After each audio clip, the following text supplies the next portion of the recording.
Is this cash for me, Daren? No.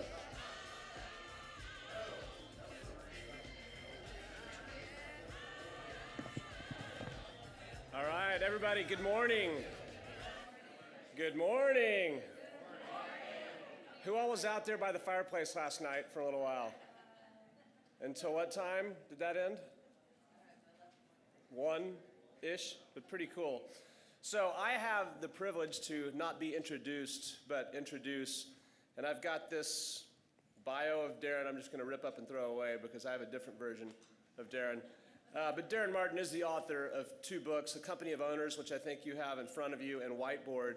And all of you, and most of you know him as the MC. He's been at our last 15 events.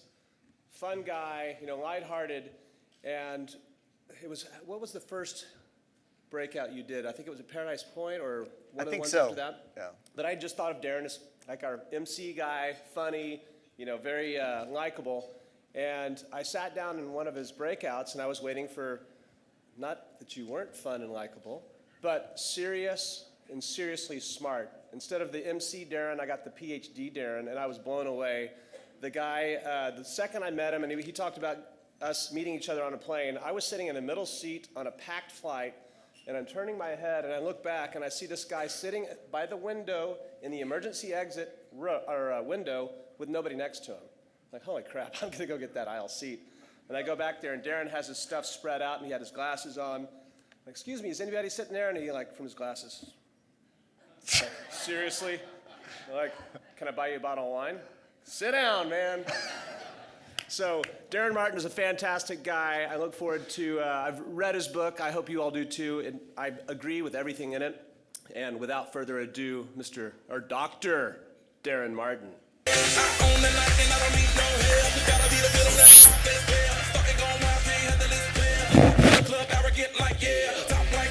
All right. Come on. You got to be excited about that music. That's what we're going to be doing later tonight, doing a little dancing. Okay, so I want you to picture in your mind the fantastic employee. It could be you, somebody you've worked with. Get a picture in your mind of somebody that's just an absolute blessing to any company they work with. Give me some characteristics. Positive. Integrity. Maybe y'all have never worked with one of these people. I don't know. They're like a unicorn. I don't know. What else? Come on, some more.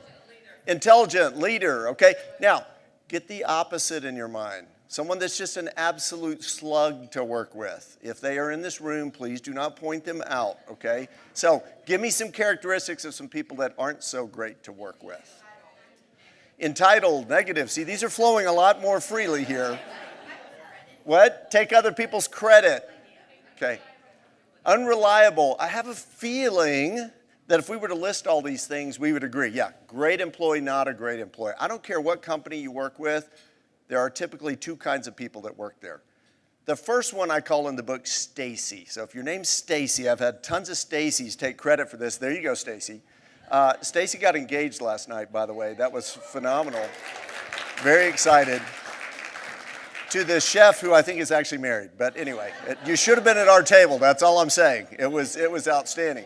So at any rate, Stacy is phenomenal. She shows up at work ready to rock and roll. She treats the company like it's her own. She's coming up with new ideas all the time. She is constantly problem solving. She does things to make the company better on a regular basis. Stacy is gold. She makes your company money.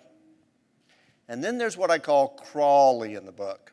Crawley is what I call a zombie employee. Have you ever met one of these? Okay, so what is it? Do we have any zombie fans in the room? Wow. Okay, I am the only one holding my hand up. Nobody watches The Walking Dead or, World War Z or any of that. I don't know why, but I'm a bit of a zombie fan. So Crawley is a zombie employee. What are zombies like? They live for one thing, to eat. Okay? And in the corporate world, that's a paycheck. Crawley just kind of goes through the motions every day. He shows up. His brain checked out a long, long time ago. When Crawley comes up against a chain link fence like a zombie, does he go get wire cutters and figure out how to cut his way through the fence? Does he figure out how to get around the fence? No, he just keeps bumping up against whatever this obstacle is until hopefully critical mass, a bunch of other zombies come along and they push that fence down. So there's a big difference between those two. Now think about your company. Think about the people that you're surrounded by. Do you have more Stacys or Crawleys? Make a list of the Stacys in your mind. Make a list of the Crawleys in your mind, okay? You thinking about it? Which list is longer? Which list came easier? So if you've got a lot more Crawleys on your list, not only do you want to get and read my book, A Company of Owners, but you also may want to get a book called The Zombie Apocalypse, How to Survive, okay? Tips in there. So just thinking about that, there was a Gallup poll that came out years ago that said the typical engagement level at your typical company is what percentage? Engagement, highly engaged people. What percentage of people at a typical company are highly engaged, would you think? 10, whoa, that's low. 40, 50, 30, okay, if you cracked open the book, it's actually on page 6 or somewhere, 29%. Now, I think that's abysmal. That means that the typical company is operating on a 30% of their workforce and everybody else is just kind of mailing it in. I think that doesn't work. It's like a 6-string guitar with only 2 strings working. It's like a 3-legged stool with only 1 leg. It's like a 6-cylinder engine with only 2 cylinders. I can go on and on if y'all want me to. Just divide it by thirds, right? So that's abysmal. And we see the effects of that on our economy. We see the effects on that on what it's like coming to work. And it's a huge disaster. And I think we need to change that. This idea of a company with owners was basically born out of a conversation I had with a CEO at a $20 billion oil and gas company, client I've had for 10 plus years. And we're talking in the hallway and I said, hey, you need to fire your employees. And he looked at me like, Martin, what are you talking about? I said, you need to fire your employees. You don't want employees, you want people who act like owners. So why in the world do you think the engagement level is so low at your typical company? What are some causes for that? Sorry? Lack of respect. They don't feel respected. Excellent.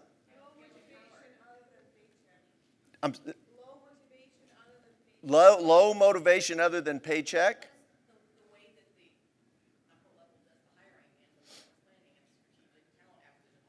Okay, the way they do the hiring, the strategy, all of that stuff impacts it. They don't hire the right people. They don't feel empowered. Absolutely. Now, sometimes people say, oh, you know, because I was talking to a manager one time, and he had sent something off and not gotten a response. And I said, well, why did you not get a response? He said, because people are lazy and they don't want to do their jobs. Okay. Well, that's a particular worldview. And, you know, we could assume that 70% of the workforce is just lazy and don't want to do their jobs. I don't think that's the problem at all. I think it is flat out boredom. People are bored to death with going to work for companies where there's no vision, there's no excitement, there's no energy about what in the world we're trying to accomplish. They're so far disconnected from what the vision and the mission of the company is that they just feel completely out of touch. In fact, how do you know what most companies are about? Where do you read that? In their what? Mission statement. So high-priced consultants like myself come in and we sit around in a room for a day or two and we come up with some sort of gobbledygook that ends up saying something like, our mission is to provide the integrity of years of experience so that our superior customer service, etc. Okay, most of them are not worth the paper they're printed on. In fact, I'm convinced you could go into one company, take the mission statement off their wall, that's probably in the lobby, take it to another company, put it on their wall, and you would never know the difference. There's no vision. So Daniel Burnham said, make no small plans, they have no ability to stir men's blood. There's not a lot of blood stirring going on. So actually in the book I talk about doing something different than a mission. We call it a business actionable mantra. It's a BAM. Say that, BAM. BAM. Okay, so you want a BAM, a business actionable mantra. Now, what's the difference? Well, a business actionable mantra is something that actually gives people marching orders. It tells them how to act, what to do. It tells them, if it's a great one, how to respond in every single situation. So one that I use in the book is the Ritz-Carlton. Anybody know what the Ritz-Carlton's business actionable mantra is for their employees? Raise your hand if you've ever stayed in a Ritz-Carlton. Well, this is a very particular group, obviously. We're in a room full of meeting planners and hoteliers, okay? So everybody's raising their hand, absolutely. Let me ask you this. Do you get good service or not so good service? Great, sir. Okay, whoa, I love that. Y'all even corrected me. Consistent or not consistent? How do they repeat that across the footprint? I mean, you've got Ritz-Carltons all over the world. How are they able to maintain that level of care with hundreds of thousands or however many they have employees? Well, it's partly in their BAM, or a huge part of it's in their BAM. We are ladies and gentlemen serving ladies and gentlemen.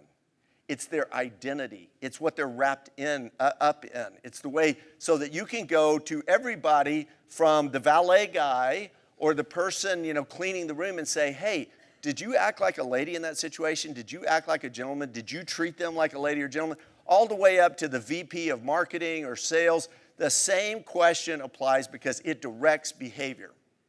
So this is a little bit off course for our purposes, but I think everybody in this room should have your own personal business actionable mantra, or just personal actionable mantra. You should have your own guiding, directing, something that directs your behavior. So I came up with a couple for myself a few years ago. I was going through this big transformation. I'd had some people speak some truth into my life, and I started taking a hard look at things and decided, okay, life is great up to that point, but I wanted it to be outstanding. I wanted it to be, over the top. So one of the ones that I came up with is I amplify the inherent greatness in every person I meet, okay? Do you feel like your greatness has been amplified while you're sitting here, right? No? Okay. Clearly I'm not doing my job. I amplify the inherent greatness in every person I meet. Now, I won't take time to unpack it, but obviously it implies that every person you meet has greatness in them.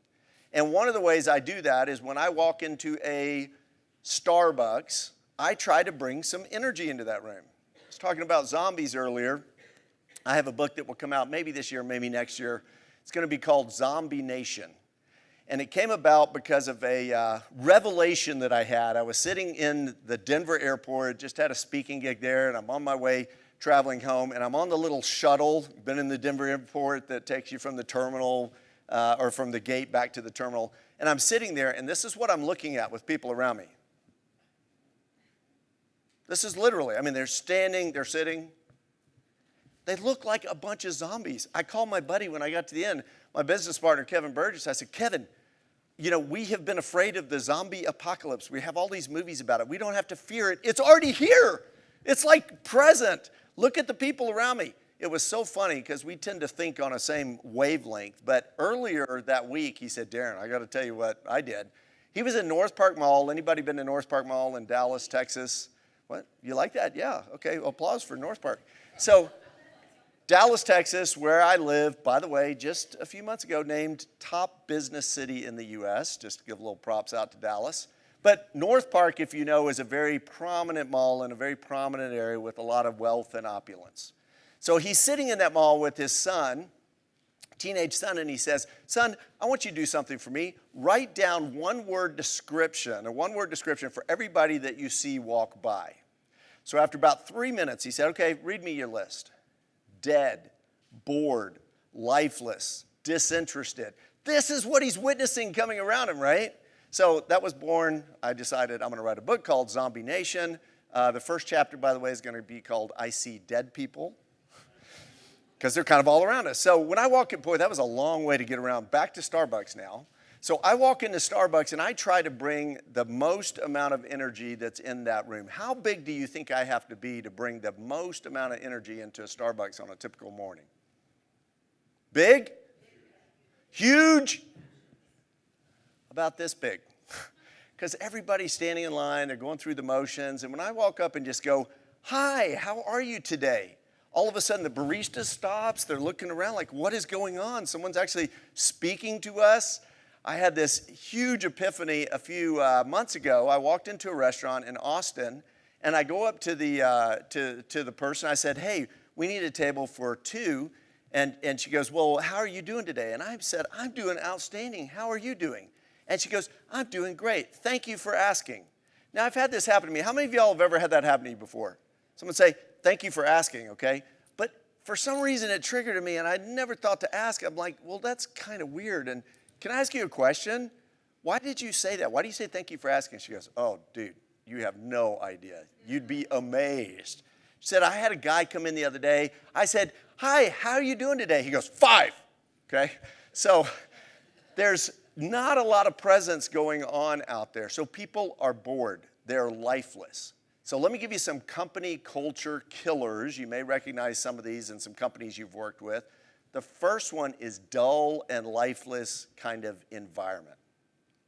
Henry Ford, great American hero, lots of positive, phenomenal things to say about Henry Ford. But Ford actually had a policy back when they were making, when he was running the plant, a no jocularity. Who even uses that word anymore? I'm bringing that back. No jocularity, no smiling, no laughing. He said, that's not for work. That's for, after work. That's something you need to keep to yourself. It's actually on record that a guy was fired for being just a little too happy at work, okay? So has anybody ever worked in an environment like that? Okay, God bless you. That's awesome. But they have this sort of just dullness that pervades the company. Southwest Airlines says people rarely succeed at doing anything unless they're having fun doing it. So that's culture killer number 1. We've got dull, lifeless, not a lot of energy. In fact, many people walk into work like this, coming from life, woo, yeah, and they walk through the door and they start doing this. What if we could turn that around, and what if people are coming into work, they're coming into your company's culture, kind of beat down and from just stuff going on in life, and when they open those doors, this is a place where I know I'm going to be loved, supported, taken care of, energized. There's going to be all sorts of cool things for me to do and for me to participate in. Okay, company culture killer number 2, poison and low performers. How many of you know at least one person in your company that should be fired for low or no performance? Raise your hand. You don't have to name the name. Look around the room. Why are those people still there? And yet we're really bad as companies about keeping those folks. Has anybody been to a NASCAR event? Okay, a few of us in the room. So I'm not a big NASCAR guy, but they have it in Dallas, and a guy got me hot passes, which is, I'm spoiled forever on a NASCAR event now because you get to go down into the pits, and I was really intrigued. I mean, you get behind the scenes. I was like this far from Danica Patrick, okay? They're just, all the drivers are down there, everything's going on, and I love going to watch the pit crews because they are, 12 seconds, they can change 4 tires, they can pump 180 pounds of fuel into those cars. It's a phenomenal experience.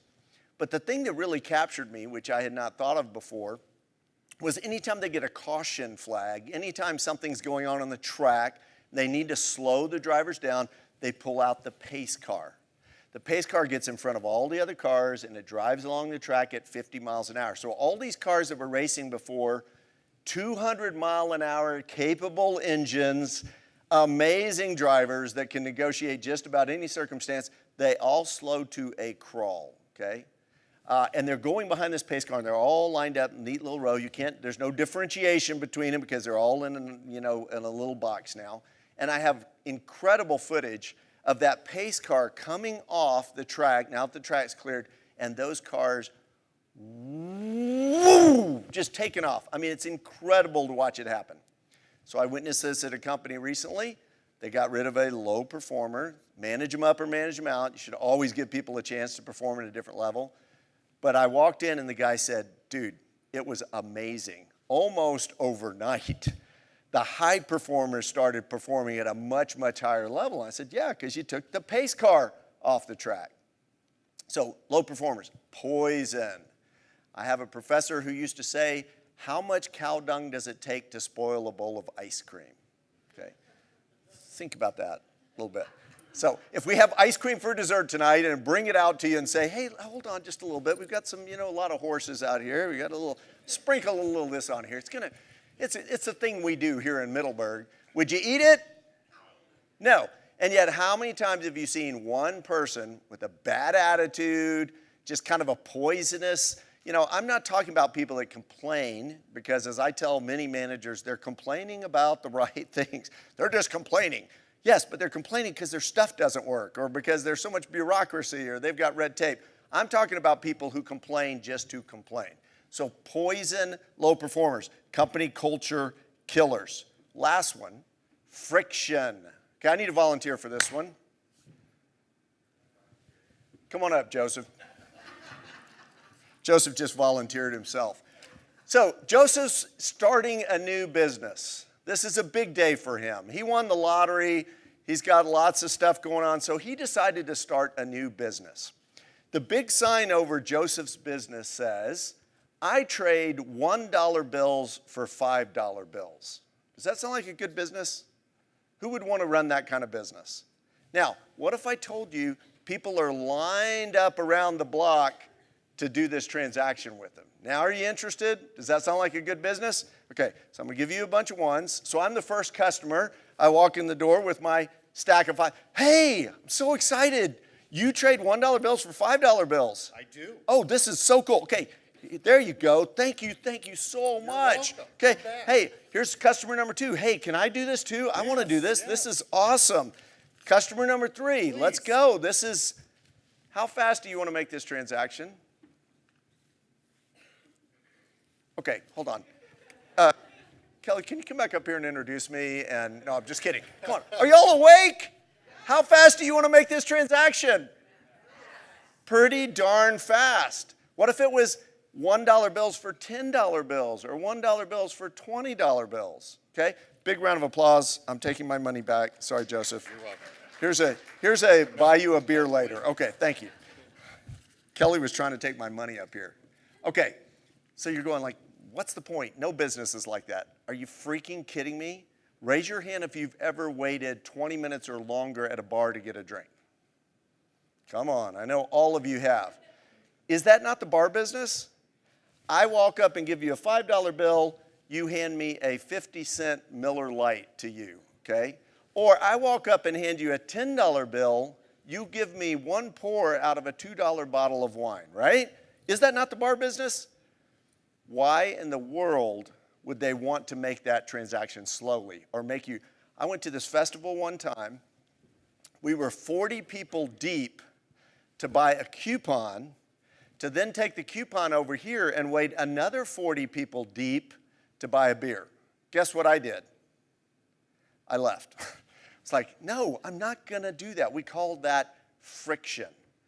And if you really want to just kind of kill motivation at work, create friction. Make it difficult for people to do their jobs or to be successful. And by the way, that's not just the bar business. That's everybody in here's business. I don't care what business you're in. Hopefully, whatever you're trading, you're making more money than you're giving out. So why do you want to create friction? Now, they're not necessarily, they're not the hallmark for company culture, but they are genius at eliminating friction. Who has an Amazon account? Okay, awesome. Why do we all have Amazon accounts? Because they just make it so freaking easy. So I'm super stoked to have my books come out. I don't know what I was thinking, but I launched both of them on Amazon the same day. And it was fun to watch them go from up in the stratosphere in the rankings. There's like 7 million books on Amazon. So they were up in the 1.5 million, ranking. And within 12 hours, this one, the one you're holding, got to 17,000 in the rankings and dropped even a little lower than that. And this one got to 9,000. So to break the 20,000 rank and the 10,000 rank in one day was phenomenal. But Amazon has been, how many of you have one click or Prime, buy now with one click? I mean, we're talking afterwards, you come up and you say, hey, I've got this great book you should read. I'm probably on my phone going, okay, buy. I get home, it's like Christmas. I travel quite a bit. There's always all these little packages lined up outside my door. It's phenomenal. Why does Amazon do that? Because they want to eliminate friction. They want to make it really easy for you to buy stuff and to do business with them. Okay, so you want to know the biggest job turn on for people in a company, and most people don't even have any idea what it is? In fact, most managers don't know what it is. They did a list of about 6 items, and they asked a group of managers, where would you rank these in terms of employee motivation? Which of these are the biggest motivators? They had things like what? What do you think? Money, travel, appreciation, okay? So they listed a bunch. It was largely monetary, like bonuses, vacation, benefits, all that. And then they had one little item on there that was the ability to get work done. Guess where managers rank that? 6. No, they don't care about that. Guess where individual contributors, employees rank that? Number 1. Edward Deming says nobody goes to work to do a bad job. People want to be successful. They want to be great. They want to shine. We've got to give them an environment to shine in. Okay, so let's shift a little bit, talking about company culture, and let's talk about you.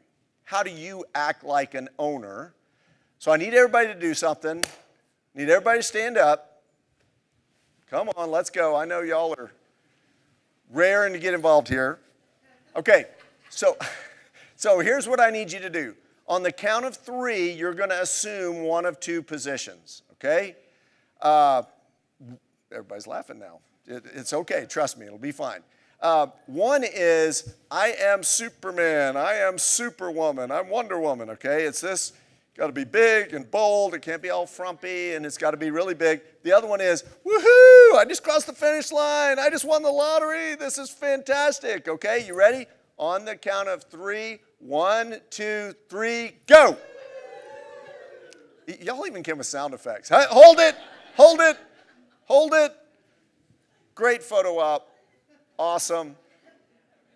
Okay, grab a seat.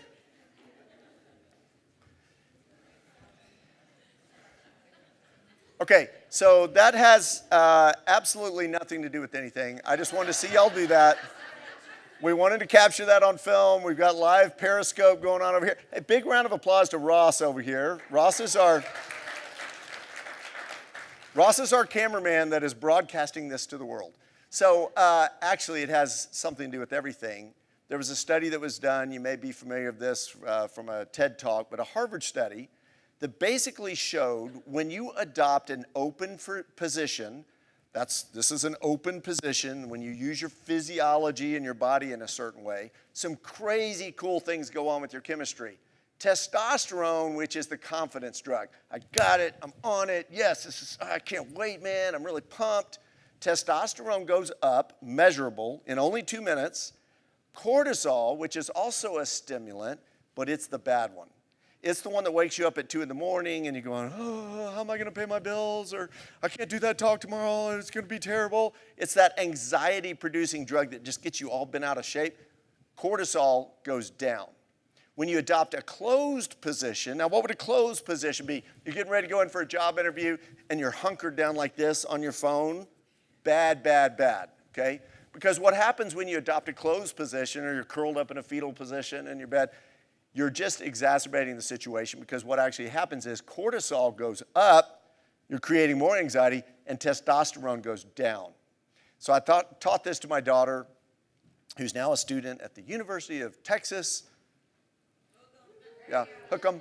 In the Business Honors program, McCombs Business Honors. A few of y'all met my daughter. She came to an EMA a while back. She's awesome, little rock star. But before she went and took the SAT, I was like, sweetie, did you do it? She's like, yes, Dad. I was in the other room doing this. Okay, so let's get those juices going. Money, this is money.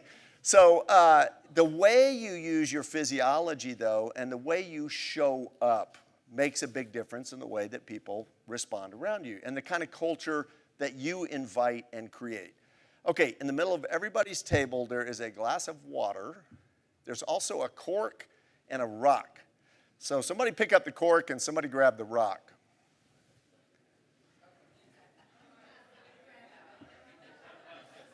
Cork and a rock. Cup of water, okay? Very simple prop here. So now people are pouring water to drink. Or somebody already drank the water. Okay. Dude, you drank my prop? What is going on here? Okay. So all of the rock people, drop your rock in the glass. Now we have big rocks, we have little rocks, we have all sorts of rocks. What happened to the rock? It sunk, okay? Now, by the way, the corks are all from my extensive wine collection. Yes, I have bags and bags of these. I think they're all gnarly head, okay? Very inexpensive, but a nice, kind of wine for just those casual times. So everybody take the cork and put it in the water now. What happened? Did the water change? Is there anything different about the water? Same water. Thank you, Janet, for breaking that down for us. Just like that. It's got a rock and a cork in it. The rock sinks, the cork floats. I bet we could have predicted that's what was going to happen. But think about this. So the water represents kind of the company culture that you're engaging with. Some people walk into whatever company culture, whatever environment that is, and they just sink right down into it. And if it's a bunch of complaining and griping and negative, guess what they do? They just join right in. Other people are corks. It doesn't matter what environment you put them in, they stay true to themselves, they stay above the fray, and from that position, they're in a much better place to be able to influence and change things. So how do you show up? How do you show up to life? How do you show up to relationships? How do you show up to work? Some people show up as Superman, Superwoman. Some people show up as Eeyore, okay? What is Eeyore like? Oh, this is terrible. So bad. We're never going to be successful. Are you Superman, Superwoman, or are you Eeyore? How do you show up? Okay. Tell somebody, turn and tell somebody the qualities of people that you like to hang out with. Give some qualities of people that you really enjoy spending time with. Go.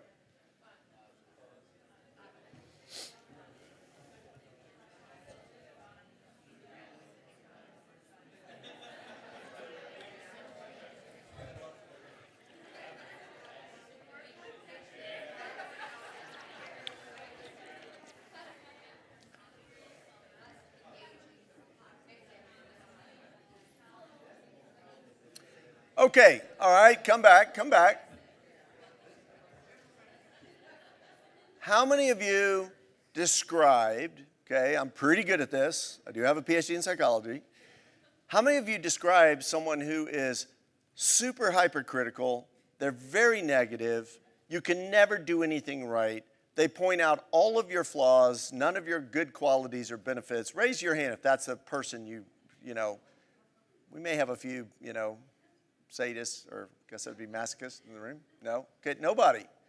How many of you described a person that's afraid of their own shadow, okay, that's not very adventurous, that every time they're given an opportunity, they sort of shrink away from it and they don't do it? How many of you described a person like that, that's kind of afraid of their own, okay? No? Interesting. Weird group we've got going on here. Okay, now, who do you spend the most time with? Who's your best friend? Well, thank you for just blurting out the right answer, Stacy. I'm having this conversation with my buddy on the phone because he can be a little dark sometimes. And I said, hey, what kind of people do you like to hang out with? And he told me, and I said, oh, that's cool. And I said, who do you spend the most time with? He goes, oh, well, my girlfriend, spent a lot of time with her. No, maybe anybody you spend more time with? Well, my kids, whatever.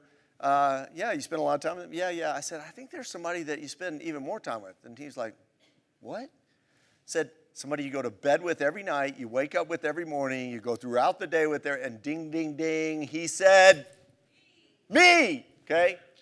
And then I said to him, are you a very good friend to yourself? Now, how many of you, when I give those descriptions, super critical, never see anything right, etc., that is the way you are a friend to yourself? The reality is, many of us, our inner life, our thought life, our emotional life, if that was taken out of us and put in another person, we wouldn't hang out with that person. So you may want to rethink that. How do you show up? How do you show up in relating to yourself? How do you show up in relating to other people? So we get to be, where do emotions come from? Are they driven by circumstances? Sometimes. Okay, this is just a little nugget. You can take it or leave it, but I want to implant a crazy idea in your brain that we, 100% of the time, all the time, create our own emotions, okay? So here's what I want you to do. Look around the room real quick and see all of the blue in the room. Go. Look around the room and find all of the blue in the room. Everywhere you can find it, all of the blue. Okay. All right, now close your eyes real quick. Now tell me all the pink you saw. Your eyes are open. I'm just kidding. Okay, open your eyes. Kind of a silly exercise because what were you looking for? What did you see? That's the way our brains work. There's a little thing called the reticular activation system, and what it says is that we pick the things that we're looking for, and that's the stuff that stands out to us. So if you decide, hey, I'm going to buy a Honda Accord, you start driving down the road, what do you see everywhere? All over the place, right? There's another one, there's one, right? That's what you see. Our brains are actually capable of processing 400,000 bits of data in what time frame? In a second. Think about that. 400,000 bits of data. We're sitting in here right now. We've got the temperature of the room. We've got the way the chair feels, on your bum. We've got, noises. We've got people. We've got, texture, all sorts of things going on. Everybody typically narrows that down to about 2,000 bits of data that we process a second, or we'd just be on total overload. Do you think you tend to see out there in the world what you're looking for? If you decide that the world is mean and terrible and everybody's out to screw you over and they will take advantage of you at every turn, what kind of people do you think you tend to run into on a regular basis?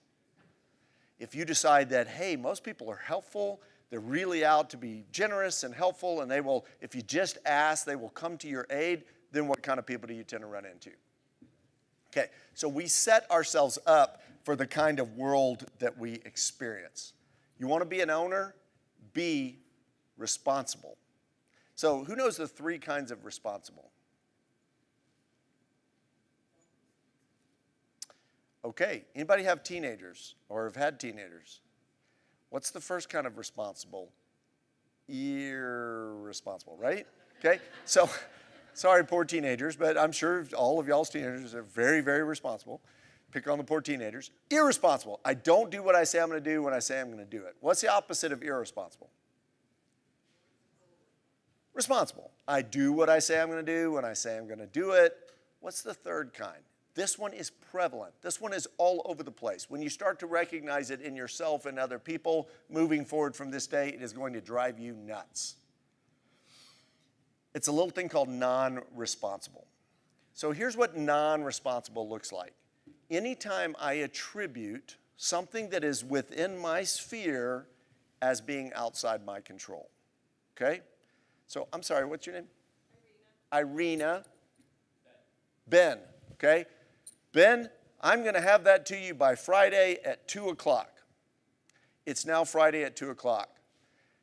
Dude, I meant to get it to you. I was waiting on some stuff from Irina, and, I emailed her. I left her a voicemail. She never got back with me. I am so sorry I wasn't able to deliver on that promise that I gave you, but it was really kind of her, okay? Do you know people like that? Have you ever done that? Hey, I'm so sorry I was late for the meeting. Man, the traffic was just horrible.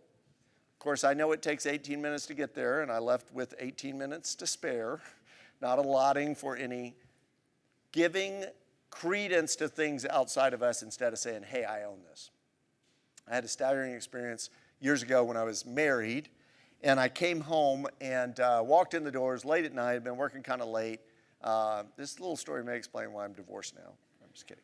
But I walked in, and my wife at the time looked at me and said, did you get the milk? Okay. And I went, oh.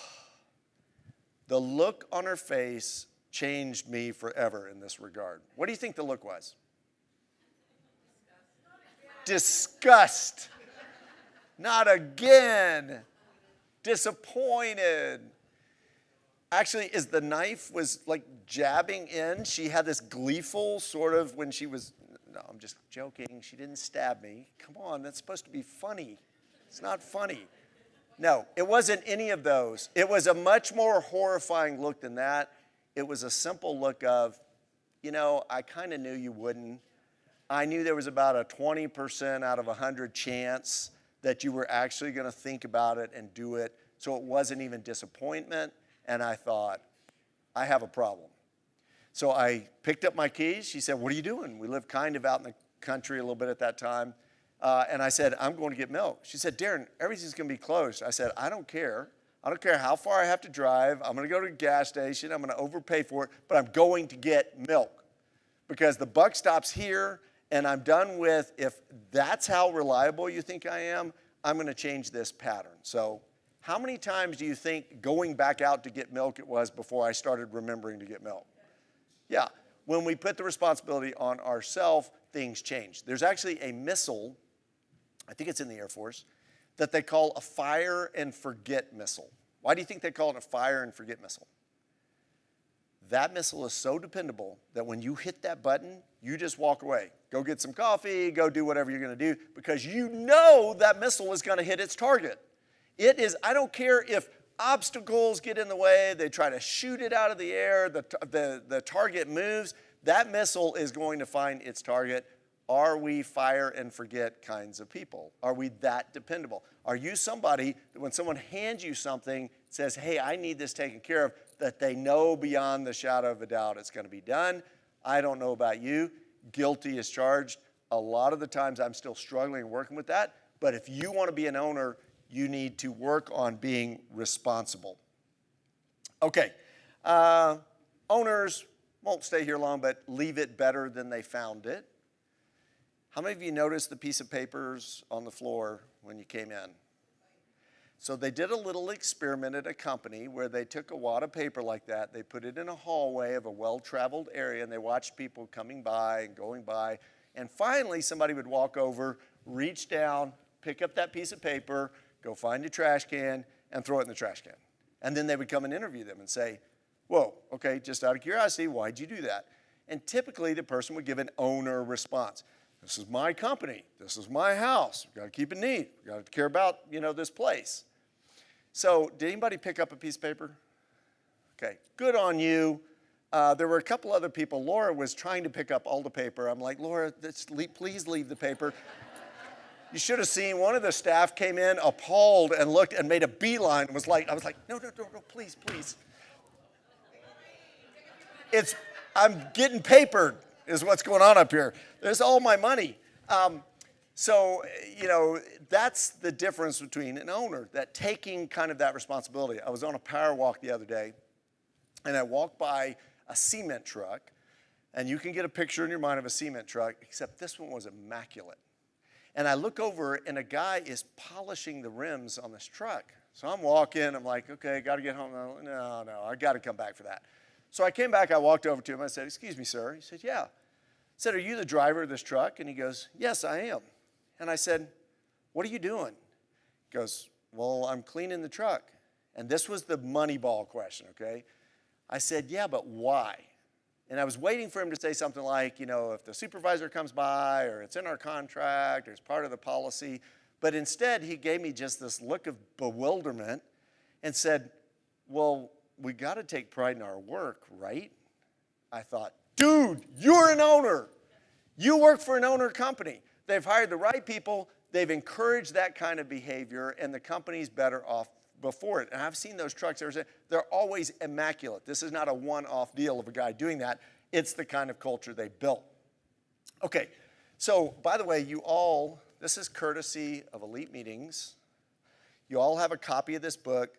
I'm super excited about this thing being out. We're getting rave reviews. Companies are ordering it for their entire teams, et cetera, et cetera. And it's a quick hit read. I had a CEO of a $2 billion company call me the other day and said, and I don't know this guy, he said, I read that book. It said exactly what I've been trying to say. I want X amount of copies for my entire team. So it's getting some play. This one is a hand-drawn, handwritten business book that is business models. It's called Whiteboard. Yes, I did every single thing in here except for the picture of me, which my middle child did. The page I'm most proud of is the copyright page. Because do you have any idea how long this took to do? Okay, that's just free form. There was no guidelines or anything, just meticulously by hand. So, okay, who wants a copy? You don't have this one. Who wants a free copy of Whiteboard? Who wants one? Come on. It's a cool, super cool book. This one, I love the Company of Owners. It's been called my magnum opus. Who wants a copy? Who wants a copy? Who really, really, really wants a copy? Who really, really, really wants a copy? Who really, really, really, really, thank you. What's your name? Lisa. Okay. Boy, I normally do that with a $20 bill. I might have gotten a quicker response with that. Owners go to the action. They go to what is going on. They don't sit there and wait for it to come to them. So typical response, yeah, I want to bring it out here too. And Lisa got it. I was kind of tempting y'all a little bit and came running for it, and guess who got the book?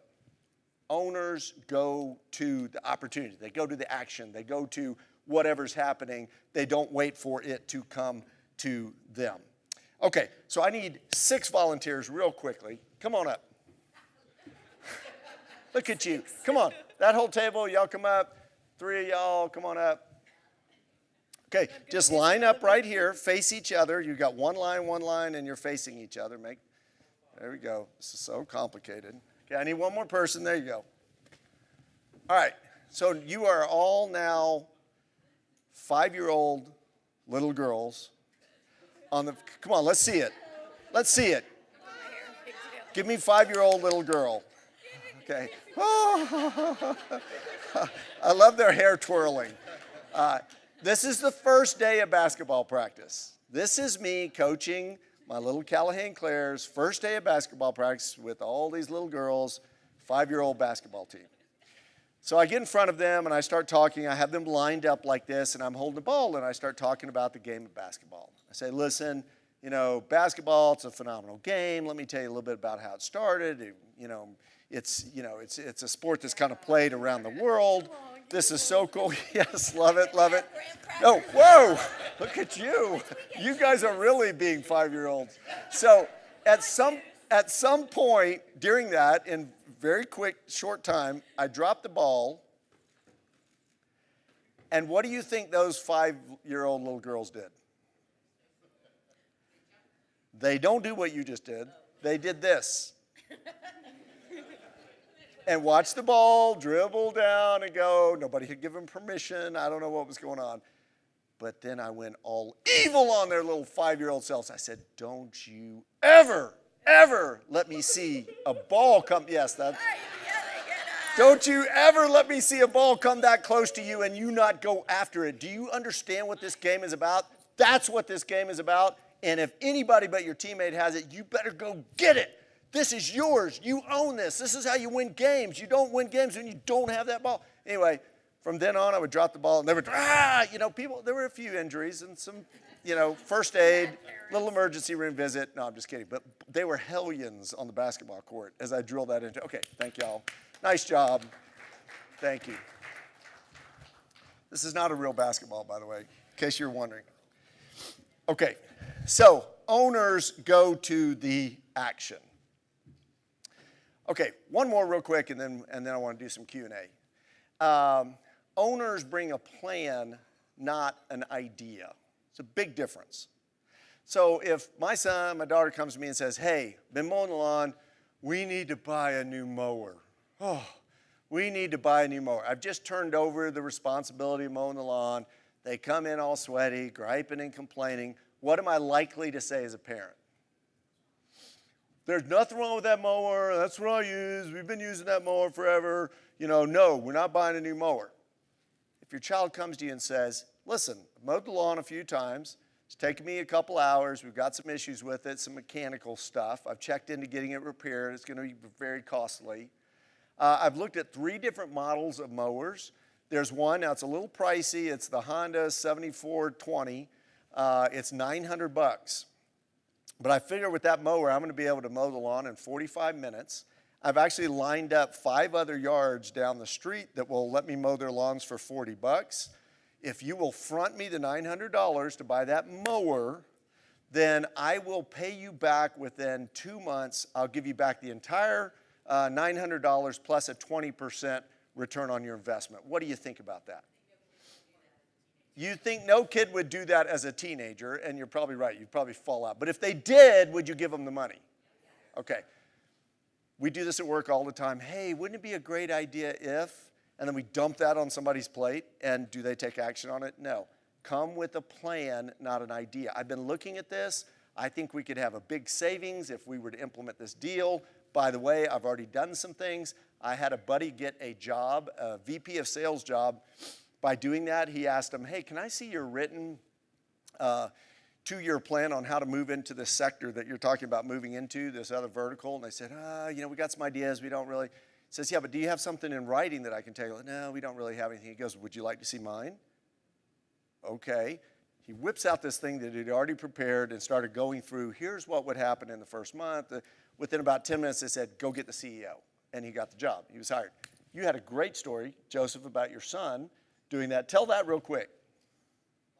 We have a marina. We live on Lake Michigan. We have a marina close to the house. And on the weekends, all these guys that put their boats in daily line up, and they have to park real far away from where they put their boat into the water. And my son saw this, and he said, Dad, there's a guy down the street from us selling a used golf cart, and I'd like to buy it for $200. And I want to start shuttling the boaters back and forth down at the marina on the weekends. Would you invest in that? And I said, yes, of course I would. He ended up doing this all summer long, then put water and pop soda on the cart, started selling that, paid me back the money, and, I was so proud of him for doing that. Let's hear it for Joseph's son. That's the first actual illustration I've heard of that story that I tell about the lawn mowing. Okay, those are owners. That's what an owner looks like. That's what a company of owners looks like. I believe we can change every company. Alan Mulally, had the privilege of introducing him, came in at a time when Ford was at its lowest, turned that company around to where now the approval rating among employees at Ford is the highest in the nation at 87%. Yes, we love working for this company. Products way better. So this is doable. Questions? Let's do a little question and answer. We got a few minutes. Or comments. Yes, sir. I have a counterpart at work that pretty much does the same thing that I do. And on your part of own this, my boss comes up to me because I own this, and he hands me this. He won't go to her and hand it to her because she doesn't own anything. Yeah. And she's that employee you're talking about, and sits in her office and closes the door, and he comes to me constantly for things that I know that she should be doing. Okay. How do you handle that? Well, first of all, you take that as a huge compliment. Most of us take that as oh my goodness, everything gets dumped on me, and you have a problem, and obviously you can't do it all. You want to create a company where you have a bunch of owners. But let me ask you this. Do you tend to go to restaurants that give you really inconsistent bad food and inconsistent service, and you never know if it's going to take 10 minutes or 40 minutes to wait on? Or do you go to ones where it's Johnny on the spot? Okay? We're the same way. So your boss is doing what's smart, which is I'm going to go to the place where I know it can get done. The problem is not that you're getting it done, but that everybody else around you is not. So you just take this, slide it under their door, put a little note on there. You may want to read this. Yeah. So has anybody else had that experience where you're kind of the go-to person? I know we've got a bunch of owners in this room. But yeah, that's either a conversation with the boss or it's a conversation with the other person. Hey, listen, I need to apologize. I feel really badly. I noticed that Susie is constantly giving me the stuff and it's really in your area, and I feel like I'm kind of raining on your parade. Let's talk about some ways that maybe we can get that going to you instead of to me. I don't know. It's a little subtle way, not so subtle. Good question, though. We can talk about that. Yes? So if we were to go back and implement this for ourselves or for our employees, in addition to your book, what would be kind of like the top books or resources that you would recommend, or which other books have you gifted the most frequently? Oh, wow. What a great question. This book is very specifically geared around that. If you're talking about why people do what they do, in fact, I don't write about stuff typically that other people have written about, and that's why the book's so short, but I think it's got high impact. But there's a place in the book where I talk about which do you think is more more productive, the carrot or the stick? And then I say neither. And I say, if you want to read more about this, go read Daniel Pink's book, Drive. Highly recommend Drive, which really gets to the heart of the matter of why people do what they do. How do you ignite that? I think Simon Sinek's book on why, I don't remember the rest of the title, but he's got a great TED Talk on that people will do a lot if they understand the why. Those would be 2 resources in addition I would recommend. You've got to seed this into the population. When people start to get it and catch hold of it, light years. You can change a culture very quickly, in very short order. Great question. What else? Darren, you talked about your milk reaction with your wife. That was kind of your aha moment, right? I don't want to be thought of that way. What can you do to a person that hasn't had their own aha moment to help them change? Fire them? No, I'm just kidding. No, sounds so harsh. I think just basically starting teaching this principle of the 3 kinds of responsible. Have a little staff meeting, talk about it, recognize it in yourself. Hey, you know what? I have to recognize that sometimes I've said X was going to get done and it didn't get done. You start modeling it yourself, and then you start using that language. My business partner and I, boy, anytime it starts to pop out, one of us, we're like, we'll play with it, we'll have some fun. But I would get that into the dialogue for starters, Kelly, so that people start recognizing it. There's a great Chinese proverb. Yes, I know the biblical proverb, but there's a great Chinese proverb that says, the beginning of wisdom is calling things by the right name.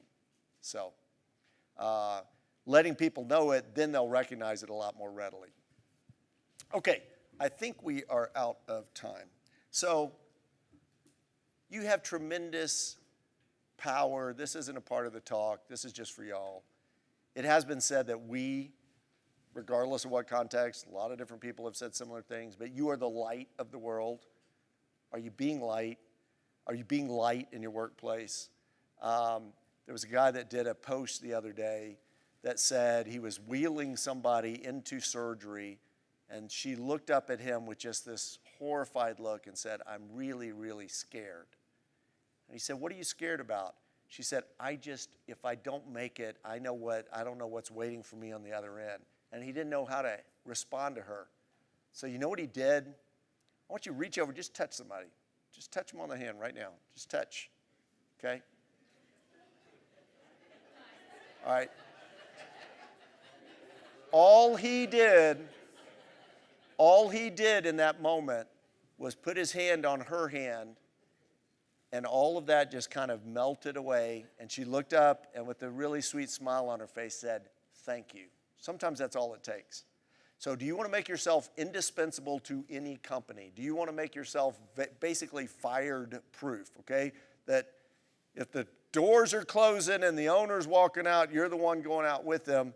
Take the ideas in here, some of those other resources I've mentioned, and make this your personal agenda. I am going to act like an owner. I'm going to be an owner. You want to transform a company? You want to see 30, 100% growth? It's not hard. You got 30% engagement level now. You start cranking those numbers up like Al Mullally did with Ford and some others. You get that up to 70%, 80%, and yes, I believe it's possible. 100% level of engagement, it'll change your company overnight. My business partner and I call this a seed. We say it's not a book, it's a seed. Because when you plant it, you're going to get a mighty harvest off of that. So thank you all so much for being so much fun.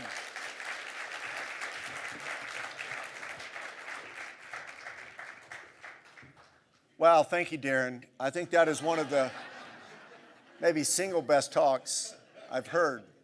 That was awesome. Let's give another round of applause. No, I'm just kidding. Just playing with that. Okay, so we have a break, and then we are going to one-on-one meetings. I would love to meet with some of y'all if I've got a few slots open and available, but you know what those meetings are all about. So let's go make some business happen. 20 minutes, we will meet in the other room, which is down the hall. Okay? See you there. Yes.